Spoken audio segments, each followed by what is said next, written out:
It's time for the Hockey Writers Grindline,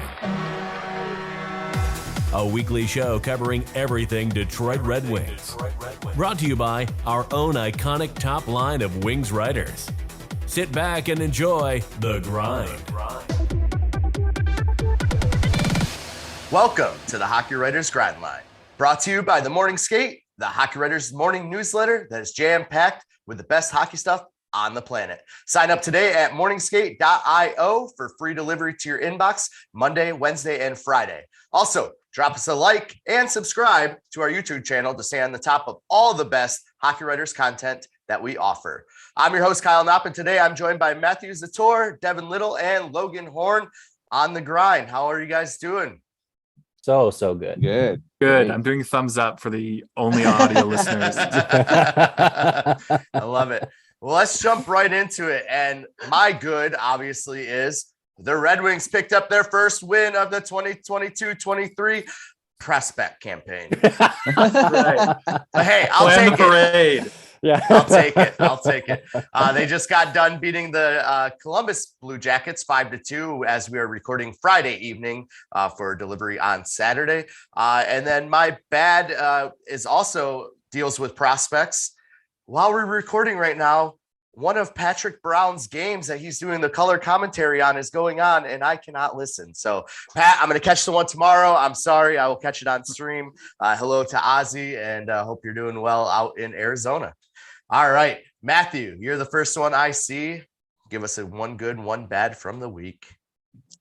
Well, my good is pretty much in the same vein. Young Stars tournament starts tonight. So when we're recording, that is on Friday here. And, you know, Canucks and Winnipeg Jets, Calgary Flames, Edmonton Oilers prospects are all taking part in that. So we're going to see some exciting guys from the Oilers, especially Oilers and Flames. There's a few really exciting prospects in there. And the Canucks have a lot of their top prospects aren't playing because McDonough's NCAA and Lekaramäki's in Sweden. So, a couple of their big guys aren't there, but we have hockey. There's guys like Arshdeep Bains are going to be really exciting to watch. Lincoln Carlson amongst them. So, it's still going to be fun to watch and to see. So that's my good. And bad is just that, NHL hockey's not here yet, but that's we still have some prospect stuff going on, and that's always exciting. Absolutely. Logan, over to you. One good, one bad from this past week. My good has got to be, along with this tournament just starting today, is that Sebastian Cossa is not broken. Yes. Don't worry, he's not broken. He just played part of this game. They swapped him out, but he looked good. He only had one goal against in the first half of the match. Looked calm, which is kind of nice. Honestly, there's a goal against, but I think it's the best he's looked outside of junior hockey. Yeah. The best I've seen him outside of junior hockey when you consider development camps and the World Juniors. So that's pretty encouraging. I mean, it's 30 minutes of ice time. That's not, that doesn't mean that much, but it was good. And I think them taking him out maybe is a good thing because he can be confident that he played well and come back and maybe play a little more in another game. My bad for the week is that they took him out after 30 minutes because I wanted to watch him play more. Because it was fun and he was making some couple little dicey stick handling plays there, but some of them were solid and you could see he learned from it. Yep. First period, there were a couple moments it was a little high stress, but partway through the second, you could see him just making safer plays, a little quicker, not trying to be so fancy. So that was kind of nice to see. But, yeah, I saw a couple turnovers from him, which you don't usually want to see from your goaltender. But yeah, I think you're absolutely right. He did look pretty darn good today in that game against the Blue Jackets, who showed that they can score at will with this young group yesterday, winning 7-1 over the St. Louis Blues, I believe. Yes, Yep. It was. All right, Devin, not to be forgotten, one good and one bad from this week. Yeah, just real quick. Costa looked miles better than he did last year, and that alone is a win. So yeah, just to reiterate. But my one good is actually going to be the play of Cross Hannes, second round pick from the 2020 draft. He had 2 assists in this game. At least last I checked, it was 2. Maybe he got 3 from the last time I checked, but definitely 2. And they were both beautiful passes where he kind of saw the lane, saw the open guy, fed it, and the puck ended up going off the guy's stick and into the net. Like, that's exactly what you want to see. I think, obviously it's one game, so you don't want to draw too many conclusions, but that looks like the type of player you want on the power play in the future. And that's a good building block. That's a good, as we were kind of saying before the show, it looks like Cross Hannes wants to play in the AHL this year. And if he keeps this up, that's where he's going to play. My one bad, this isn't from this week, because honestly, it was a pretty good week for me. I don't know about you guys, but I had a pretty good week. But my one bad is going to be just because now that Kyle's here, my Broncos did lose to his Spartans, but we did have a good time on the show last week without you, Kyle. Happy to have you back, of course, but damn it, I wanted my Broncos to win. just for the wild cherry birders or the black cherry birders. Why else? No, the funny thing was, I was going to use one of my bads was the burn I got from your opening line last week. You're one bad. Don't worry, Devin. I listened, I heard, and I felt it. Thank you for that. It's nice to have for that. All right. Well, we're definitely going to be talking more about prospects in Traverse City tournament coming up. But before we get into that, got some kind of big team news dynamics that we need to settle here. And, since we are the official Grind Line podcast out there for us, the hockey writers, at least, we are going to talk about the alternate captain situation. All right. The Red Wings have 2 vacancies for alternate captains this coming season. Who should they be and why? And Devin, I'm going to start with you. Well, I'm glad you start with me, because I'm going to pretty much posit the question here. I think it all comes down to whether or not the team and you and whoever else is talking about this believes that Moritz Seider is ready to wear a letter on his jersey. Because whether or not he is, I think it kind of like paves the path forward for who gets the other one.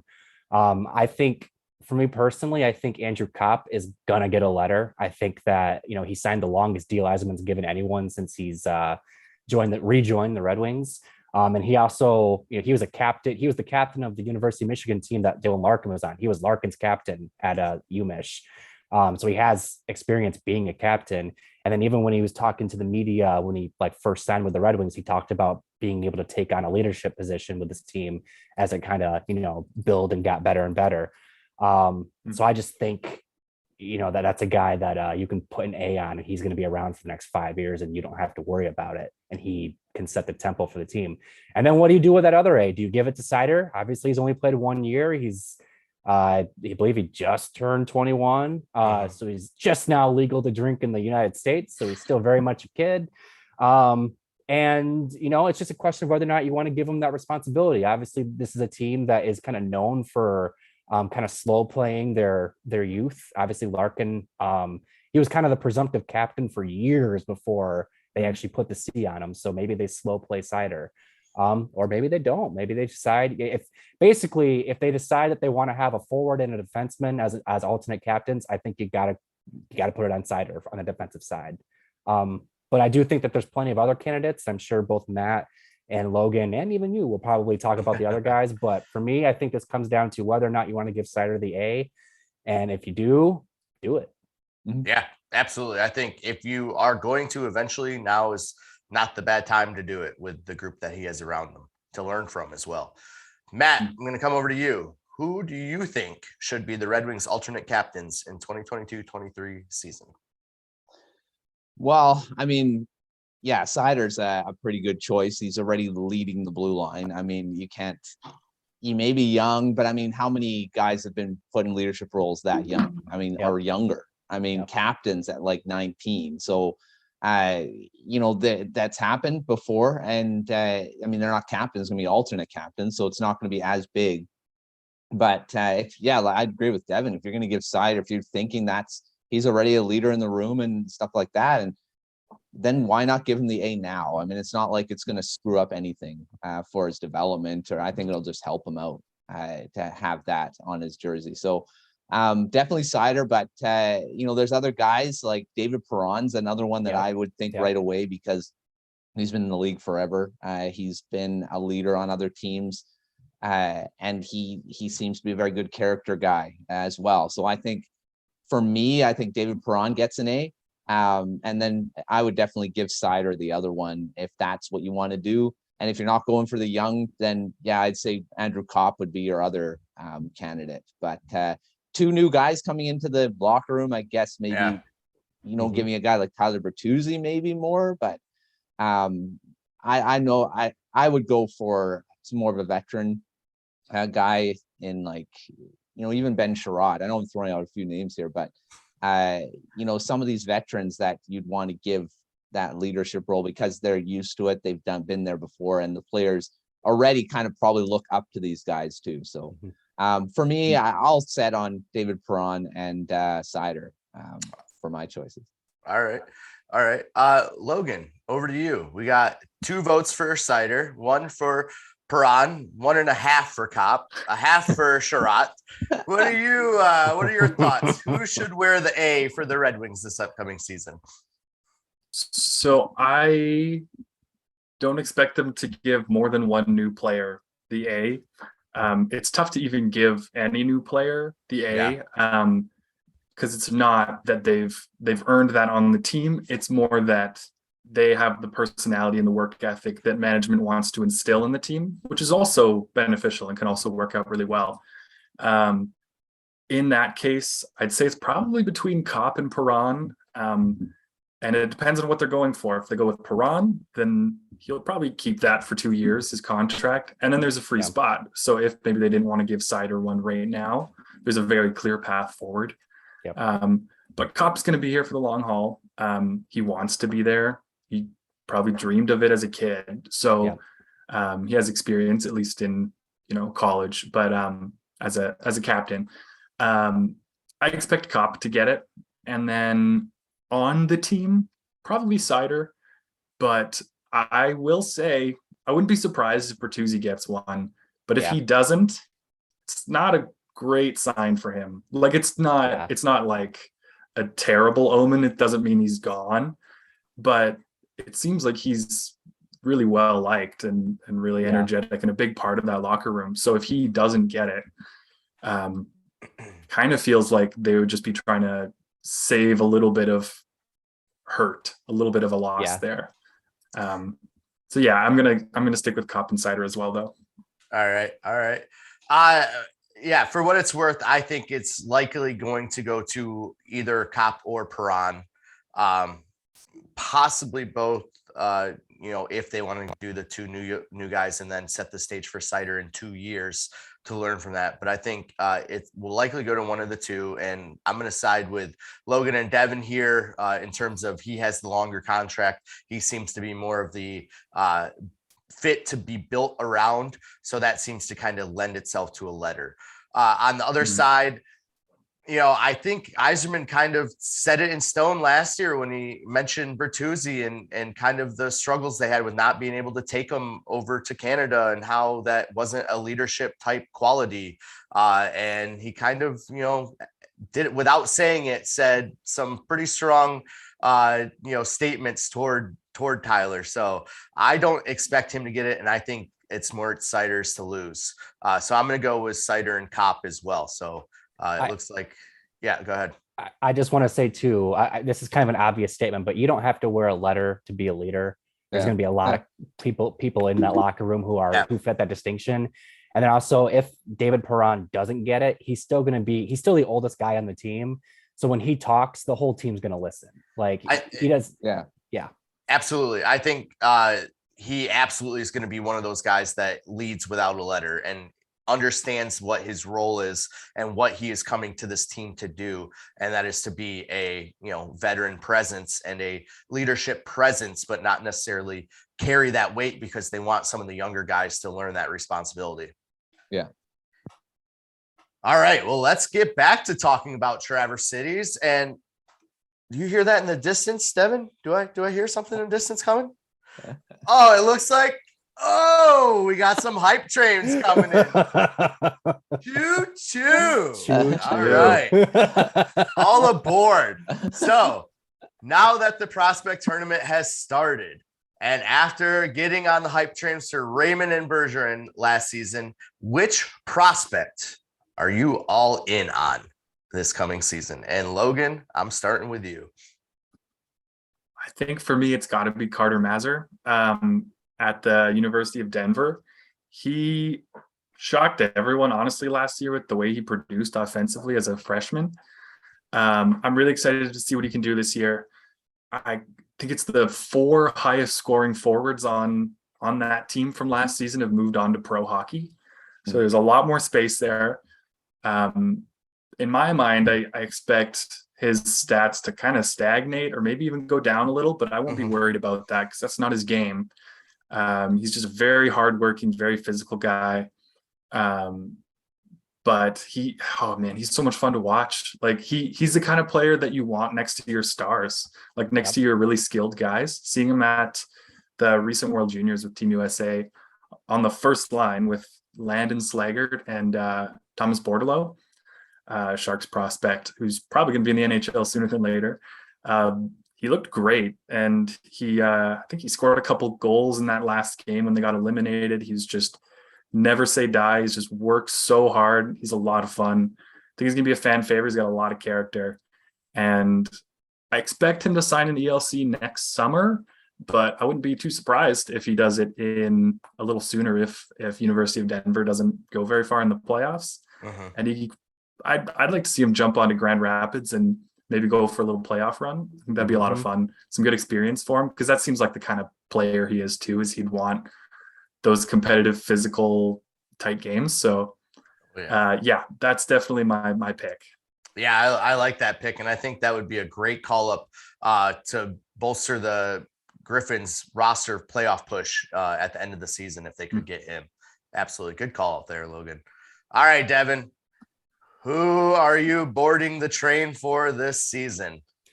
Well, first off, if any of you out there are like worried about the potential of the Wings moving on from Tyler Bertuzzi, go watch Carter Mazur, because that's the in-house replacement if they do go that route. Very similar play style, complements star players, kind of a character off the ice too. Like he's literally like the in-house replacement. I can't describe it any better than that. But who am I choo-chooing for this year? I think like 2 episodes ago or so, we kind of hinted it. My boy AJ is who I'm choo-chooing for this year. Albert Johansson. Obviously I've talked glowingly about him on the show many times. I said on our pre-draft thing that I think he's their 3rd best prospect. And I still stand by that. Dude just plays defense really well, but he's not like solely defense. He's got some offensive pop to his game. He's a 2-way defenseman. He's not a giant like Simon Edvinsson. And even some of the other guys in this system, he's 6 foot tall, but he's short compared to just about every other prospect they have, which is saying something. But the dude is he's really, really good without being flashy. And I respect that a lot. I love players that, don't need to do all the flashy things to stand out, and I'm saying that as somebody who grew up watching Pavel Datsyuk, so that's saying something. But yeah, I don't think AJ starts the season in Detroit. I think he would need a really, really strong camp to do that. I'm looking forward to watching him in Grand Rapids this year, but I think by the time the season is done, he will have played some games in Detroit during the regular season. I think he'll look to claim a roster spot going into next year. I think he's got a really bright future ahead of him, and I can't wait to choo for him all year. Excellent. I love Albert Johansson. I think that's going to be a great pickup as well. All right, Matthew, let's hear who you are conducting your hype train for this season. There's a whole train. There's quite a few guys that this is very hard. This is very difficult. I've been changing my mind like 3 or 4 times since you asked the question. And from the beginning, even when I looked over this outline. So I'm going to settle on Red Savage for my hype train leading the charge. I like Red. He's been my favorite since like before he was drafted by the Red Wings. he's one of those guys that I've compared him to a few guys, but he's just one of those guys who need to win games, and he wins faceoffs. He's good defensively. He could be a matchup center. Very surprising, playing at the World Juniors, the rescheduled ones. He was really good. I know we talked about him during the World Juniors, of how he kind of flew under the radar and actually was really good. He had 2 goals in the tournament in 5 games. So I only had 6 goals at Miami University of Ohio there. And, he didn't blow everyone away with his stats coming out of, U.S. national team, but he's not going to be, I don't think in the NHL, he's going to be a 20 goal scorer, 30 goal scorer. He's going to be that 15, he may hit 20 sometimes, but he's just going to be that glue guy that'll be able to, he'll be on a team that'll win a cup, and he'll be a big part of it. So, and throughout all the Stanley Cups have been won the last few years, there's been a guy like this that's been a big part of it. So Savage is my hype train. I'll be conducting his hype train this year. And like I said, there's quite a few guys. I could have picked Emil Viro, but I've talked about him quite a bit already. So I thought I'd pick someone new. And Shai Boom was another one. I'll throw out those 2 other guys, but Savage I'll pick for this one. Love it. I was actually expecting you to go Emil Viro. It not a bad switch up at all. I like Savage. I like Shai Boom. So for me, I got to stick with my guy that I called back in, right around Memorial Day, and that's Marco Kasper. He's already starting to tear it up overseas, starting to show that he does have that offensive touch, and he's going to be a lot of fun to watch this year, and he could make some noise next year at training camp. So that's that. I kind of started that train rolling earlier this summer, and no reason to hop off now. So train keeps rolling all night long. Just let it go. All right, and since we're off and running, we're on the rush, and as Devin introduced last week, which is very fun, I might add, you guys don't know the questions anymore. So I'm going to go around the horn, starting with Matt, and get your thoughts on these questions. So Matt, I believe you were up first. I just real quick, I love seeing Matt put on the spot for these hot takes, considering we do the quick fire thing now, and he hosts that one. That's why I'm payback. Like, a little taste of his own medicine. All right, which Red Wing player should not earn a letter? Ooh. Oh, jeez. Oh, I'm off tip of my tongue. It's Tyler Bertuzzi. I don't think he should. For the reasons that we've kind of already went through, and I'm just gonna leave it at that. I don't think. Perfect. Yeah. All right. 2 sentences. Boom. Good. Logan, who should not earn a letter? Does it have to be someone who could realistically get one? I think Or could I just say Oli Mata, like someone random? I'll say someone who could that I don't think should is Ben Chiarot, just because he's bounced around on teams a bit the last 4 years or so, and just let him settle in if he's going to be here a while, and then see if he's worthy. Yeah, no, that's absolutely fair. All right, Devin, who should not earn a letter? The goalies. No, I actually do agree with Chiarot. I think it's he's going to be a leader on that blue line because of his experience, but I don't think he fits the plan, so to speak, as an A. Yeah. Matthew and Robert Luongo would like to have a word. For what it's worth, my funny answer is going to be Philip Zadina. My real answer is Ben Chiarot for sure. Oh man! All right. You don't think Zadina should get an A next year? Wow, it's pretty bold. See, it's my funny answer. All right, Logan, let's start with you. Which prospect will make their NHL debut with another team? Oh. I'm going to say William Wallander.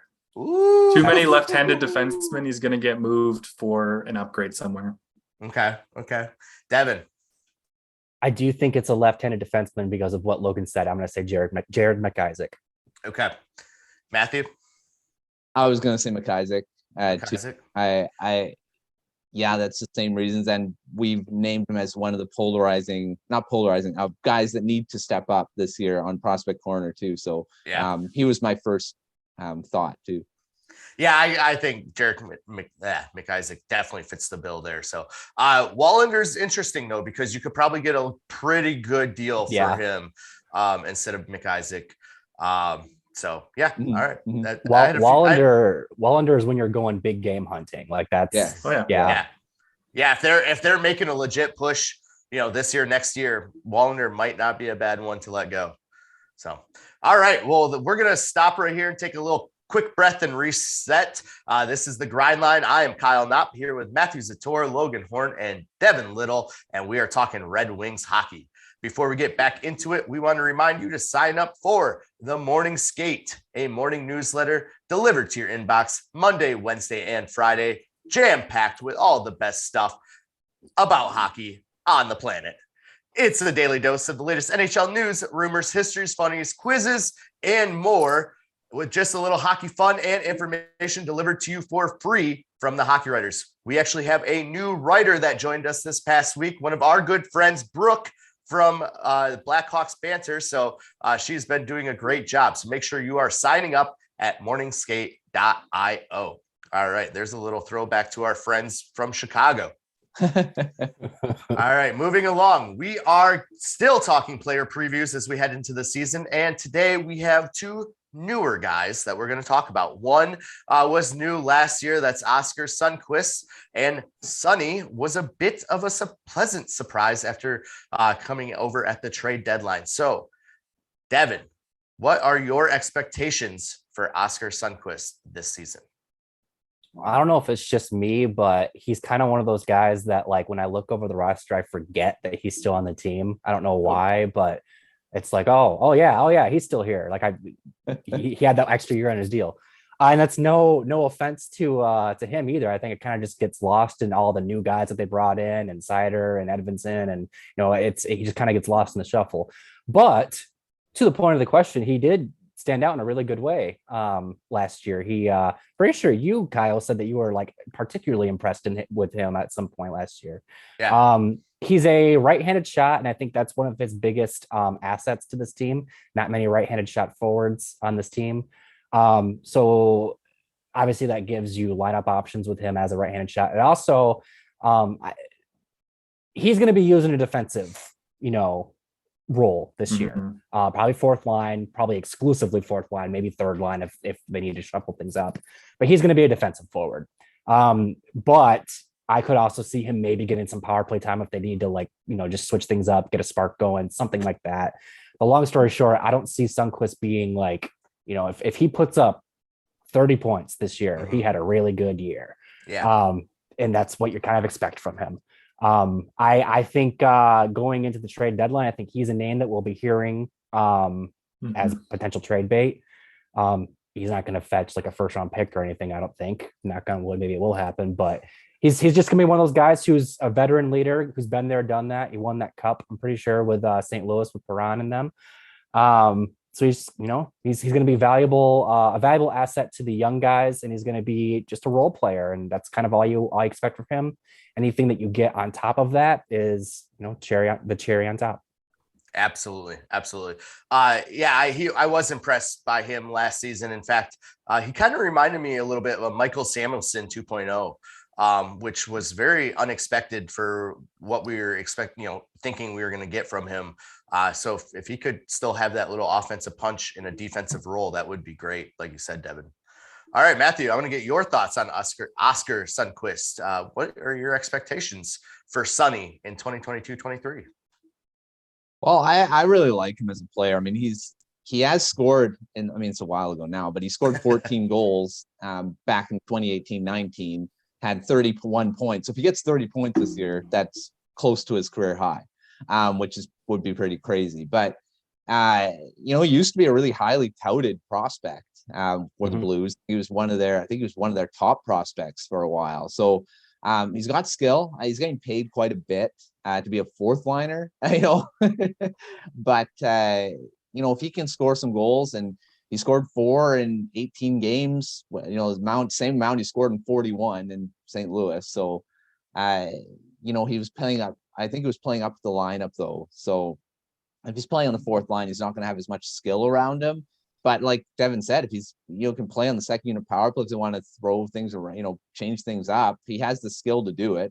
He had 14 goals, 12 goals, 2 seasons back to back there. So he hasn't scored a lot since. But just for the fact that he can do it, I think he'll he has that skill. So I think he could be a dark horse type guy that could all of a sudden you look and he's like, oh, this guy has 10 goals on the fourth line, which is possible. So we'll have to see, but I'm interested to see what he can do because like you say, he is lost in the shuffle, but that's sometimes good for these types of guys because they can just fly under the radar. Everyone just kind of forgets about him. And like I say, all of a sudden he's got a few goals. So it'll be interesting to see what he can do in a lesser role, at least anticipate a lesser role this year. So we'll just have to see. Yeah, I mean, there'll be a lot less pressure on him to produce, which will allow him more freedom, essentially. So, like you said, it'll be a very fascinating storyline to keep our eyes on this season. Logan, last word on Sundqvist. What are you expecting out of him this upcoming season?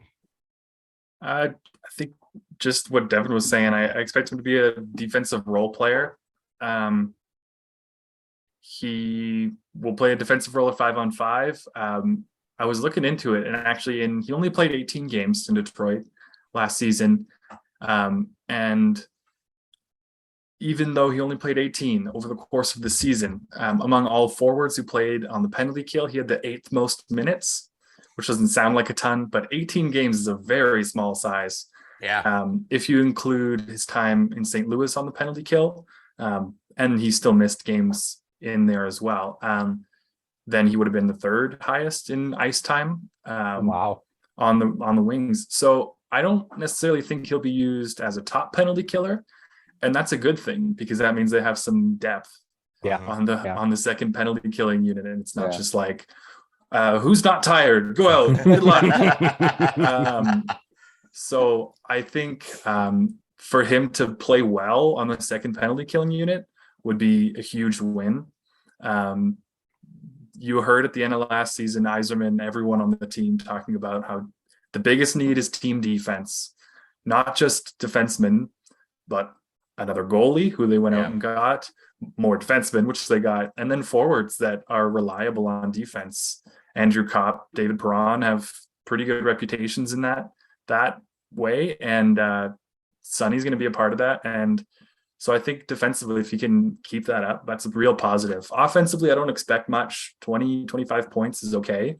But there are actually going to be a couple pretty highly skilled players in the bottom 6, like Rasmussen, possibly Zadina. Veleno even has got some potential there. He's still really young. So wouldn't be surprised if he did, maybe get a few third line minutes here and there and get closer to 30 points. That's not required for it to be a successful season, though. I think the D is what they want him for. Yeah, absolutely. I think he's brought on to be responsible in that defensive zone and that defensive role. So I would love to see him get, anywhere from like 25 to 30 points, even 20 to 25 points would be fine. But yeah, if we can get him pushing 30, then I think the Wings are in a good situation. Absolutely. All right. Well, you talked a little bit about that defense, Logan, that they brought over. So let's preview one of them, and that's Ben Chiarot. And Matthew, I'm going to start with you. It was, Ben Chiarot was the Red Wings' kind of big acquisition on the blue line this offseason. They lost Nick Leddy. No more Danny DeKaiser. He's over in your neck of the woods now on a PTO. So what are your thoughts on Chiarot, and what does a successful season look like for this blue liner? Well, we talked a bit about it when he was signed free agent. So it's, I think he's a guy that's maybe, I think he's overpaid coming in, but, he's that type of defenseman like we saw in Montreal. He was really good. He was one of their top guys in the playoffs there. One of the reasons why they made it all the way to the Stanley Cup final there. Played a ton of minutes, and it was over 25 minutes a night in the playoffs. So it's like they just leaned on him for a lot. He's not I don't know if he's the best skater either. So, I mean, he could play with, Moritz Seider as sort of that defensive defenseman. He's a big guy. He hits, he blocks shots. He does all the stuff that you need for a guy to, to win. So I think he was a good pickup in that respect. I would have liked it to be a little bit less money, but that's just what these guys run for now. And you can see what he was traded for was insane.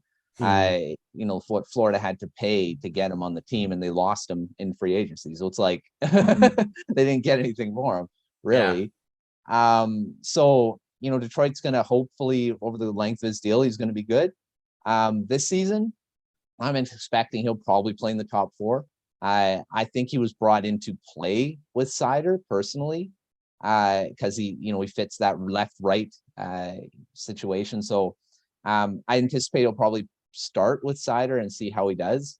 And if he can be that guy that can, stay back, and he can, you look at his stats, he can score goals too. It's not like he's got a few goals on his resume. So he can kind of jump up, but I don't anticipate that's what it'd be his role. I think he's going to be more that defensive guy. So I think he'll be good, just a little bit too much money. But we'll have to see.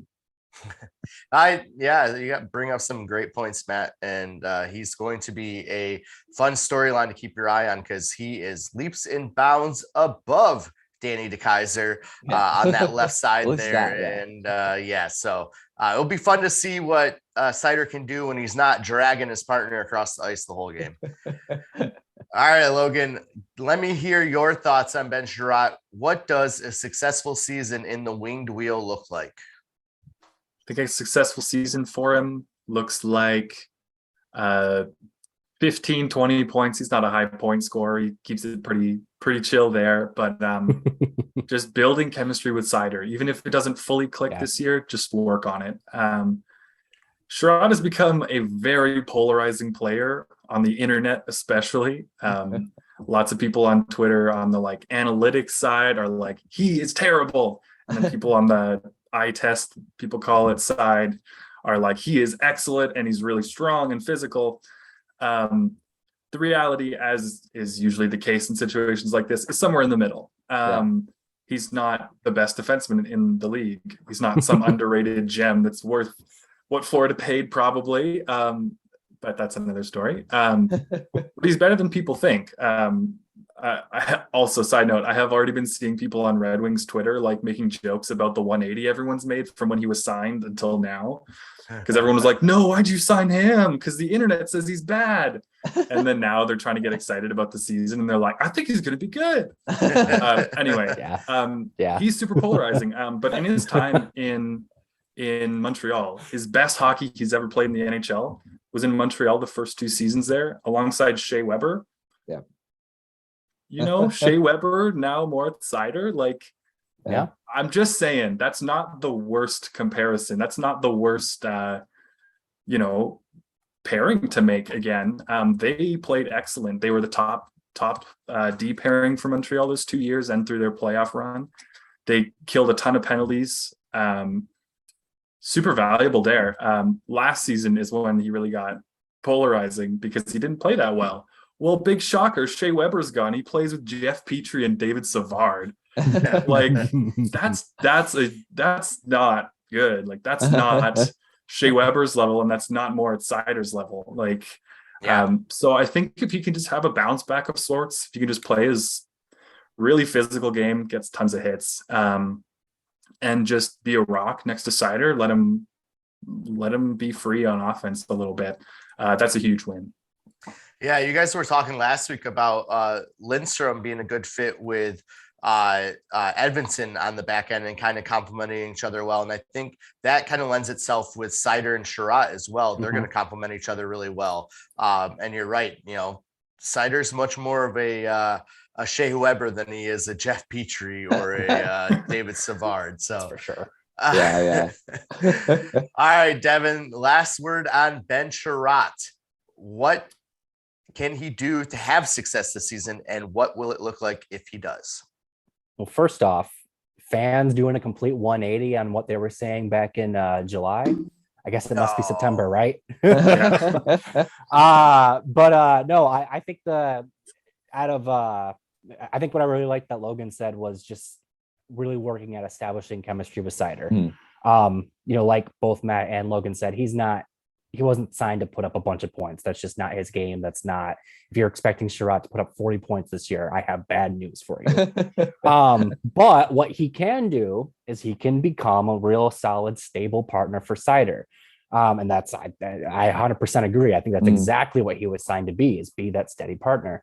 And like Logan said, it may not happen instantly. It may take some working, to make it happen, it usually does. But I do think that they do have the grounds to be a really solid pairing. I do think, like I said, when we were kind of recapping their moves, I do think that this is a move or a signing that is not going to age well. I agree with Matt, overpaid, probably for too long as well. But while he is here, I think the first 2 years, at least, of his deal, he shouldn't be too bad. I expect him to be physical. I expect him to not hurt the team too much in the defensive zone. Put his body on the line, do all that stuff, give room for Sider, like has already been said. And also just kind of be a tough guy, like the Red Wings don't have a lot of guys in their lineup, especially now with Giovanni Smith and Adam Ernie being like on the fringe of the lineup. They don't really have a lot of guys that are willing to, throw some fists and, get ugly. I think Chiarot has that in him. I don't know that, with him being an important partner for Sider, I don't know if you want him to do it all the time. But if someone's taking liberties on Sider, you better believe Ben Chiarot better be in there to break it up and tell somebody what's up, right? And so what am I looking for to kind of close this out? I'm looking for Ben Chiarot to kind of be a bully alongside Sider. I want him to play defense. I want him to not be bad at defense. I want him to That's the dream. Yep. Yeah. I want him.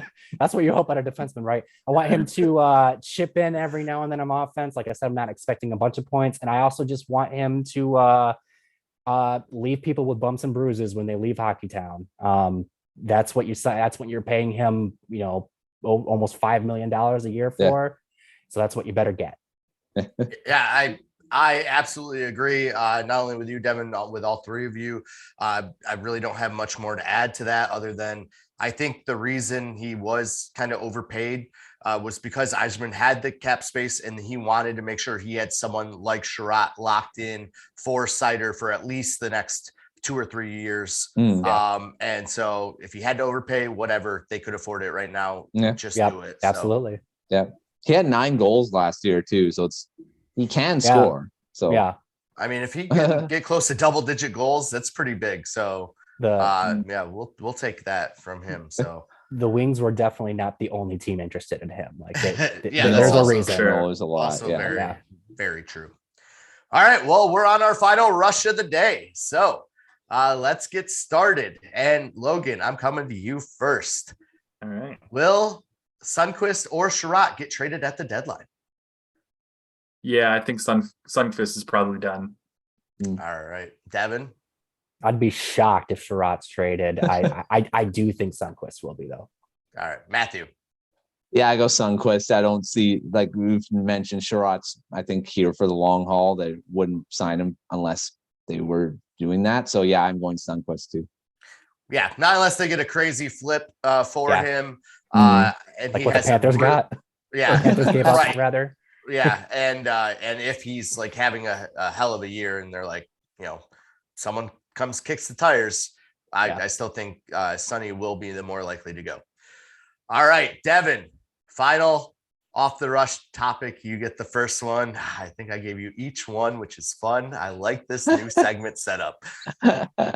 Who will be the first call up for the Red Wings this season?